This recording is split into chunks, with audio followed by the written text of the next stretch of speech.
What's up guys, it's Tom here and welcome to a brand new Liverpool news video where we will have the latest updates on Liverpool's takeover progress and Dubai. 4 investment groups from Dubai are really interested in buying Liverpool FC and you will get all the latest information. And I think it's no coincidence that today it was confirmed that Liverpool are going to Dubai on a mini pre-season tour during the World Cup break, and Liverpool will join Arsenal in taking part in a 4-team tournament in Dubai as part of their preparations for the second half of the season. So Liverpool will compete for the Dubai Super Cup when they first play against Lyon on December the 11th and then take on Serie A champions AC Milan on December the 16th. And this is a really unusual tournament because yes, you get 3 points for a win, 1 point for a draw, 0 point for a defeat, but no matter the result, there will be a penalty shootout after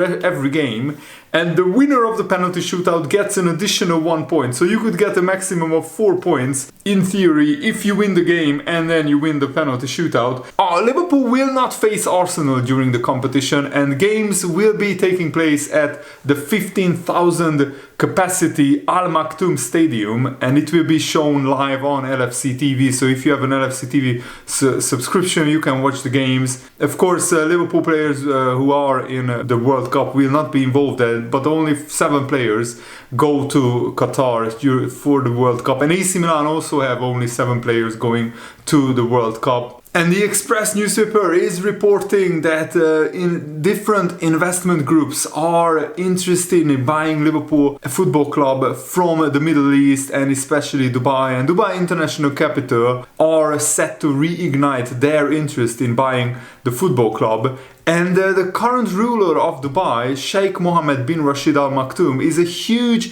Liverpool fan and he's the founder of Dubai International Capital, and he played an active role in an attempt to buy Liverpool back in 2007-2008, but it didn't work out then, but it looks like it will work out now. And even Mo Salah has met with the Sheikh himself. I'm looking at the picture because Mo Salah met the Dubai royal family back in 2019. So these guys are huge Liverpool fans and I think they have an amazing potential to guide Liverpool, to bring Liverpool back to the next level.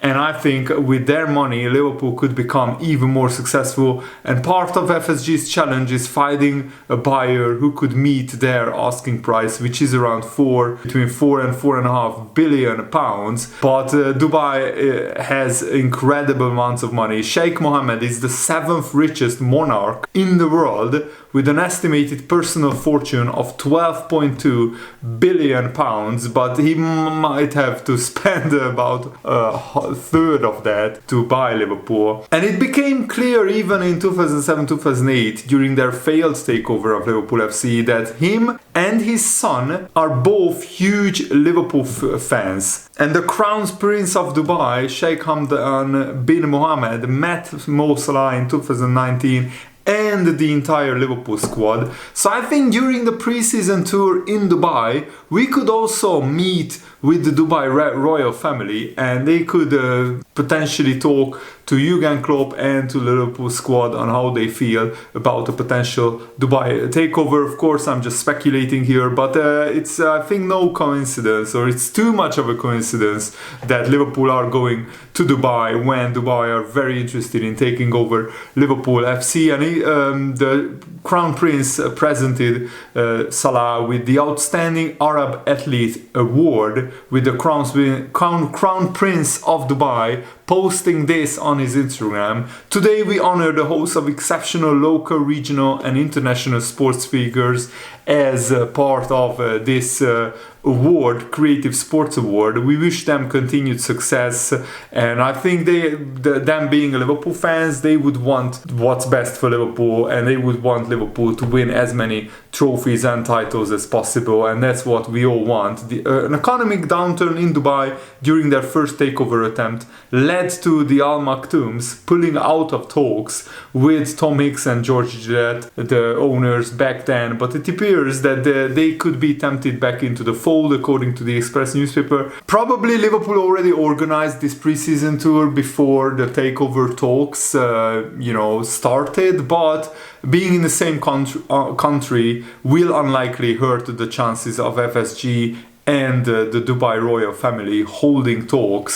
So yeah, let me know what do you think about this. And Dubai is in the United Arab Emirates, but it's called the United Arab Emirates because it's a different emirate than Abu Dhabi, who is the owner of Manchester City. So there is no conflict of interest if the Dubai Sheikh buys Liverpool FC. Let me know, would you want that to happen or not? Let me know in the comments below. And if you enjoyed these videos, of course, leave a like and subscribe if you haven't already, and turn on the bell notifications so you never miss the latest daily uploads about Liverpool FC and Liverpool's takeover.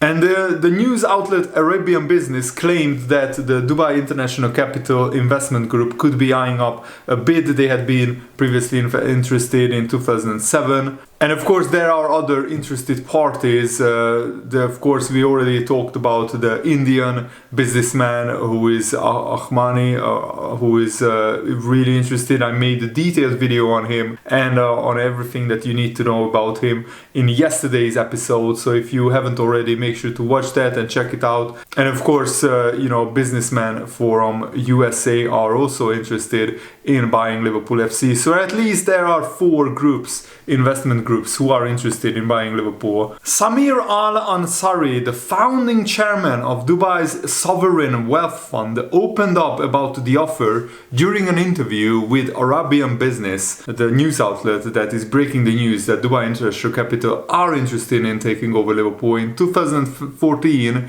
he claimed that there was a hold-up due to him being a Liverpool fan. This is what he said: "We would have been the first to do a takeover out of this region. As soon as Liverpool won the Champions League in 2005, we got serious about due diligence in 2006 and almost signed in January 2007. What delayed us is because everyone knew Samir was a lifelong fan of Liverpool, including His Highness Sheikh Mohammed bin Rashid Al Maktoum. So we did 3 times the amount of due diligence, as I had to prove the business sense, and there were very few clubs, frankly, where you can make a business sense. And in the end, Tom Hicks and George Gillett bought Liverpool FC, and we knew how disastrous that ownership was, and FSG bought them out of the club. And after this, that was when, of course, Man City was bought by Abu Dhabi-based City Football Group in 2008, and then Qatar Sports Investment bought Paris Saint-Germain in 2011, and recently Newcastle was bought by Saudi Arabia. So Liverpool could have been the first club being owned by a Middle Eastern wealth fund.